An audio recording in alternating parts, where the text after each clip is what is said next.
Paz do Senhor, meu amado, bem-vindo de volta à nossa escola bíblica. Nós estamos estudando o Evangelho de Lucas. Então, pegue a sua Bíblia, pegue o seu caderno de estudos, ora ao Senhor, pede a Ele discernimento, entendimento, conhecimento, sabedoria, pede a Ele proteção, para que nós possamos desvendar dos seus mistérios. Nós já estamos no tópico Jesus da Galileia, ou na Galileia, perdão, e esta parte vai até o capítulo 9, quase no finalzinho. A primeira história que nós vamos contar, então, deste pedaço, é quando João Batista manda alguns discípulos questionar Jesus. Na verdade, a pergunta que eles fazem a Jesus era se ele, Jesus, era efetivamente o que havia de vir ou eles deveriam esperar algum outro. João achava que o Messias era alguém que traria julgamento. Mas esse Jesus que ele estava vendo era ocupado em obras de misericórdia. Então a pergunta era esse o Jesus que tinha que vir ou seria outro ainda? As obras de misericórdia de Jesus, enfim, eram superiores às vitórias militares, às vitórias bélicas. E era isso que as pessoas daquela época não entendiam, inclusive João. Jesus, então, ele responde da única forma com que João Batista poderia entender, com as profecias. Ele lembra a João as profecias de Isaías, Isaías 35, 5, 61, 1. Então, ele diz para aqueles discípulos, vejam, contem para João o que está acontecendo. Cegos estão vendo, coxos estão andando, a cura de leprosos, surdos estão ouvindo. Olha, mortos estão ressuscitando, os pobres estão sendo acolhidos. Isto era a autenticação que havia de se fazer. Esta profecia de Isaías estava se realizando em Jesus e era suficiente para que João entendesse que sim, este era o Messias que haveria de vir. Então, meu amado, bem-aventurado é aquele que não se escandaliza em Jesus, que não imagina que Jesus seja de um jeito quando Jesus é do jeito que deve ser. Ele está fazendo a missão para a qual ele veio desempenhar, a qual ele veio realizar. Não se espera que ele faça aquilo que está na vontade do homem, mas se espera que ele faça aquilo que está na vontade de Deus. Portanto, bem-aventurado é aquele que aceita Jesus e o seu ministério. Então ele passa agora a falar a respeito de João. Quem era João? Será que João era uma cana que estava lá no deserto, abalada pelo vento? Ele não se deixava demover facilmente por qualquer vento. Ele aguentava o tranco, ele aguentava as dificuldades. Será que era aquele que se vestia de roupas delicadas, de roupas finas? Não, ele se vestia de pele, ele se vestia de roupas simples, de roupas que estavam para protegê-lo e não para ostentar alguma coisa. Onde será que ele vivia? Será que ele vivia em lugares reais, em palácios? Não, ele vivia no deserto, na região mais dura, mais árida que poderia se imaginar. Não, João não teve uma vida fácil, mas sim, João era sim um profeta, era aquele, o precursor do Messias, porque se existia profecia para o Messias, também existia profecia para João, porque está escrito em Malaquias 3:1, em que haveria um precursor, ele estaria à frente, era ele que traria, como nas cortes antigas, sempre haveria um arauto na frente falando acerca do rei que estava chegando. Quem era este? Este, sim, era João. Jesus, ele dividiu a história, ele inaugura um reino novo.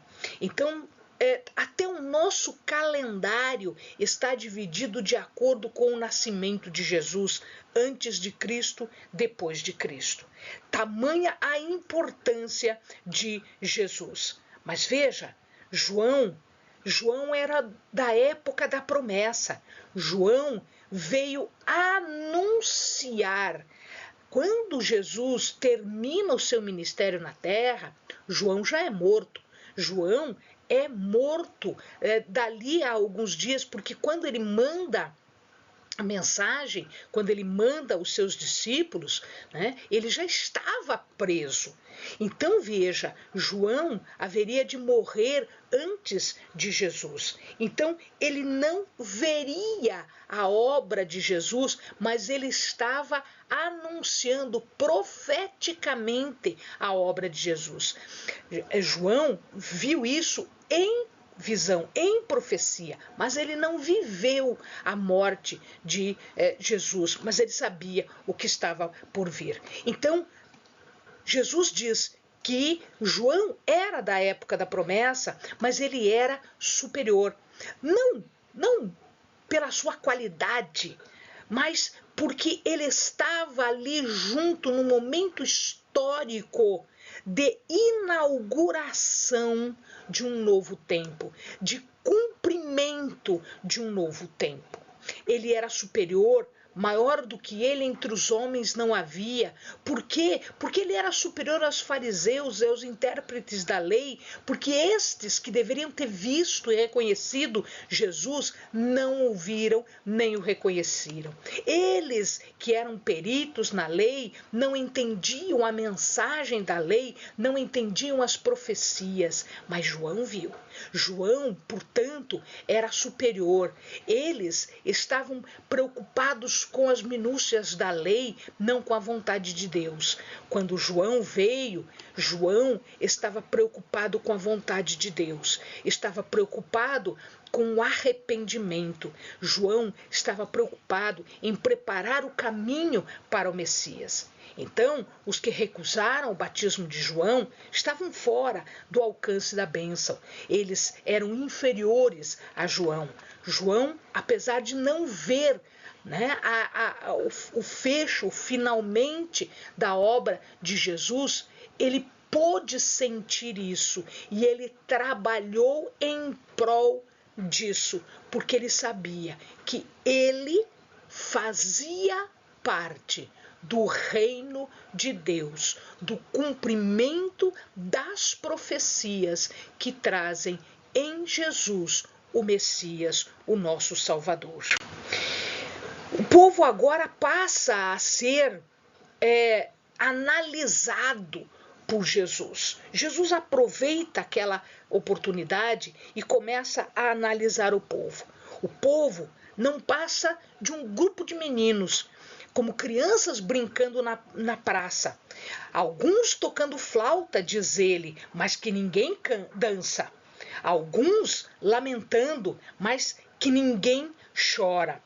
Eles não querem brincar, eles não querem brincar de alegria, eles não querem brincar de tristeza. João não comia nem bebia, só comia gafanhotos e mel silvestres, e todos falavam mal de João. Seus ensinos eram incômodos. O Filho do Homem come, bebe, então ele é chamado de comilão e beberrão, aquele que se mistura com os pecadores. O povo não aceita o João rigoroso, o João triste, o João de lamentação pelo pecado, o João que vem trazer a consciência do pecado. Por isso ele era incômodo, porque ele falava as coisas que as pessoas não queriam ouvir. E o que as pessoas não queriam ouvir? As pessoas não queriam ouvir o incômodo que era o pecado. Mas eles também não aceitam Jesus, aquele ser amoroso, alegre, que fala com as pessoas, que trata as pessoas, que se preocupa com as pessoas, que vem curar as pessoas. Esse também não servia. Quer dizer, não serve um, não serve a outro. É como um grupo de meninos que não quer brincar nem disso, nem aquilo. A sabedoria, meus amados, passa pelo caminho justo. Não interessa como essa justiça se manifesta. Essa justiça é ascética, é dura, é rigorosa, como a justiça de João, ou ela é uma justiça amorosa, de bem fazer, de cura, de libertação. Ela é uma justiça social de Jesus. Seja uma ou seja outra, a sabedoria se encontra aí, se encontra em João, se encontra em Jesus. Logo em seguida, Jesus é convidado para ir à casa de Simão. E Jesus aceita. Jesus tinha esse costume de ir à casa das pessoas, de visitar a casa delas, de estar na intimidade da casa delas. E ele foi. Jesus vai e entra na casa de Simão para comer com ele. E aí, algumas pessoas ficam por lá. É uma coisa interessante que naquela época, nas reuniões, as pessoas podiam entrar e ver o que estava acontecendo dentro das casas. E, neste caso, aconteceu exatamente isso. Uma pecadora, a palavra não diz que espécie de pecado era, mas uma pecadora entra na casa levando um vaso de alabastro. O amado pode ver aqui embaixo, né, nessa imagem, um vaso de alabastro. Ele podia ser mais gordinho assim, menorzinho, mais alto, mais fino, com um gargalo maior, menor, mas enfim, ele era feito, era um recipiente, ele não tinha alças, tinha um gargalo, né, um pescoço longo, e ele servia para guardar perfumes. Os perfumes eram muito caros e eles usavam esses vasos de alabastro para guardar esses perfumes, e isso servia como se fosse uma poupança. Então a pessoa ia guardando isso e quando ela precisava de dinheiro, ela vendia esses vasos de alabastro. Então era muito caro, né, esse vaso de alabastro com estes perfumes. E essa pecadora entra na casa e leva um vaso de alabastro com esse perfume. E ela se achega aos pés de Jesus. Olha que coisa interessante, meu amado. Naquela época, a mesa não era como as nossas mesas são, onde nós temos uma mesa mais alta, 70, 80 centímetros, talvez nem tanto, e nós sentamos numa cadeira e nos apoiamos na cadeira e na mesa para a refeição. Não era assim. O que se fazia é como nesse desenho aqui, havia uma mesa onde uma ou mais mesas, nas festas haviam várias mesas dispostas em círculo para que as pessoas pudessem se enxergar.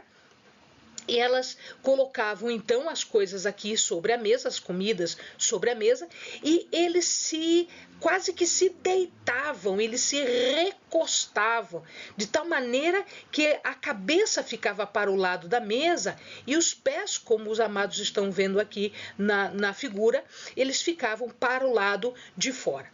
E assim aconteceu que esta mulher então entra e ela vai até os pés de Jesus, abre um vidro desses, que era muito caro, e ela vai ungir os pés de Jesus. E aí ela começa a chorar e as lágrimas escorrem pelo rosto e pingam sobre os pés de Jesus, até o ponto que diz a palavra que ela acaba molhando, lavando os pés de Jesus. Ela solta os cabelos e vai enxugando os cabelos, com os cabelos, os pés de Jesus.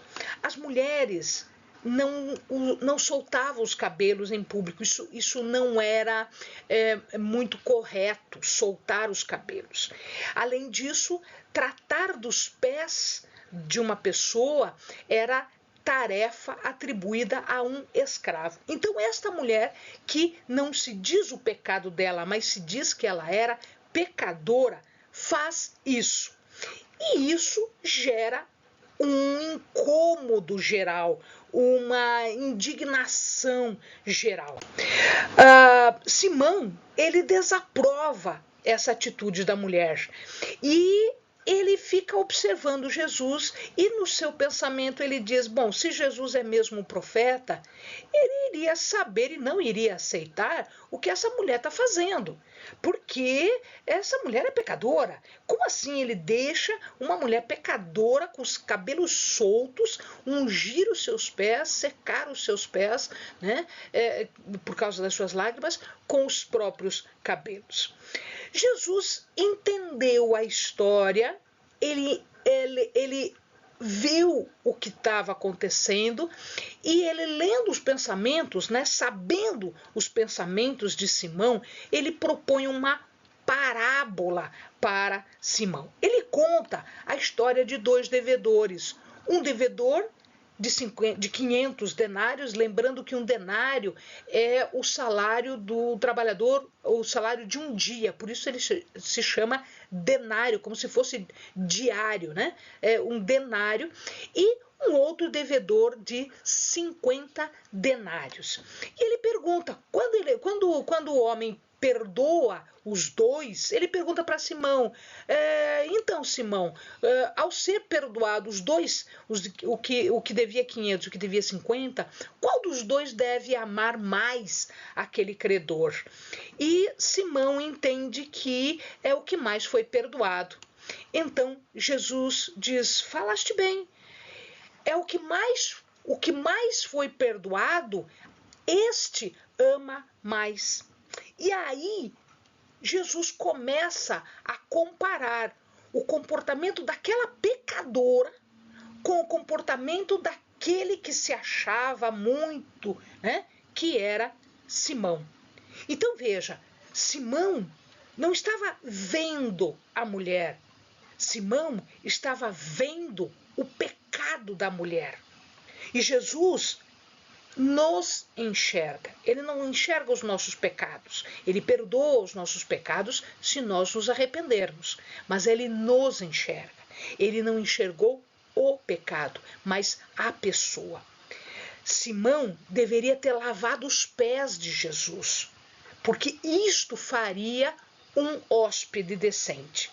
Ou fornecido água para isso, ou fornecido, né, que um servo seu, um escravo seu, fizesse isso.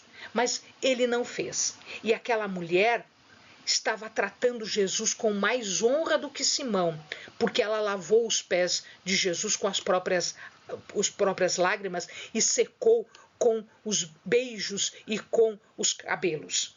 Simão, né, deveria ter dado um beijo de boas-vindas para Jesus. Simão não fez isso. Mas aquela pecadora não parava de beijar os pés de Jesus. Simão deveria ter fornecido um óleo de unção, deveria ter ungido a cabeça de Jesus. Era isso que os hospedeiros faziam para os seus hóspedes. O óleo naquela época era muito barato, era abundante, diferente do perfume que estava naquele vidro da pecadora. Então, Simão não deu um óleo de unção, mas ela derramou o perfume do vaso de alabastro sobre Jesus. Então veja, o que Jesus está falando aqui. Jesus né? Ele compara o comportamento de Simão com o comportamento da pecadora.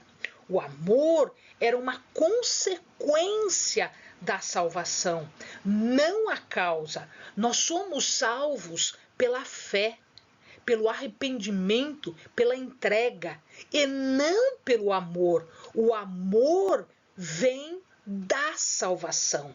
Ele é oriundo, ele é consequência da salvação. Jesus não está dizendo que a mulher não tem pecado, né? Jesus não está dizendo isso. Jesus está dizendo que ela está grata. Antes de receber o perdão, ela já está grata, porque ela sabe que Jesus vai perdoá-la. E Jesus não nega os seus pecados, mas os perdoa. Era dele a prerrogativa de perdoar. Então, a fé era o meio de receber esta dádiva de Deus. Que lição Simão recebeu neste dia? Que lição os fariseus que estavam ali receberam neste dia? Jesus, ele tinha acompanhando, ele tinha várias pessoas, inclusive mulheres. O ministério de Jesus era acompanhado não só dos apóstolos, daqueles discípulos todos que o seguiam, mas tinham muitas mulheres que também o ajudavam financeiramente. Maria Madalena é citada. Maria Madalena, ela é chamada Madalena porque ela é de uma cidade chamada Magdala. Então é Maria de Magdala, Maria Magdalena. Essa cidade fica próxima ao lago de Genesaré, né, o mar da Galileia. Joana, que era uma mulher de Cusa, era esposa de Cusa. Esse Cusa era procurador de Herodes, portanto uma mulher de posses, uma mulher importante. Susana, da qual nada sabemos a não ser o seu nome e que ela acompanhava Jesus. Estas mulheres, elas usavam daquilo que elas tinham para auxiliar, para promover, para ajudar o ministério de Jesus.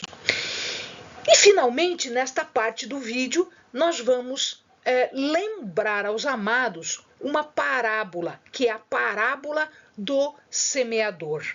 Ele conta a parábola de que um semeador passou a semear e ele ia pelo caminho e ia deitando a semente no chão.